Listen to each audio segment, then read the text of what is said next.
আগের ভিডিওতে বলছিলাম যে পাকিস্তান কোনোদিনও বিশ্বকাপ বয়কট করবে না। তারা যে ফাঁকা আওয়াজগুলো দিচ্ছে বাংলাদেশকে সমর্থনে বিশ্বকাপ বয়কট করবে, এটা অনেকটা বুড়িমার চকলেট বোমার মতো। তাদের নাটকের আবার নতুন মোড়, কলম্বোতে তারা ভারতকে হারিয়ে সেই জয়টা বাংলাদেশের কাছে উৎসর্গ করবে।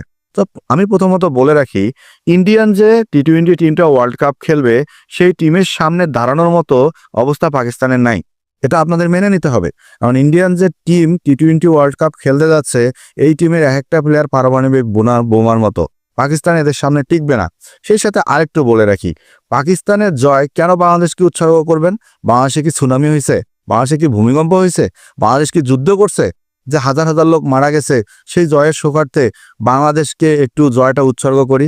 ভাইয়া, আপনাদের জয় আমাদের উৎসর্গ করতে হবে না। আমরা আমাদের মতো ভালো আছি। আমাদের পোষায় নাই, আমরা বিশ্বকাপ খেলতে যাই নাই। আমাদের কাহিনী এতটুকুই শেষ। আমরা পাকিস্তানকে বলিও নাই যে আমাদেরকে সমর্থন জানান, আমাদের জন্য বিশ্বকাপ বয়কট করেন। আশা করি আপনারা ক্লিয়ার।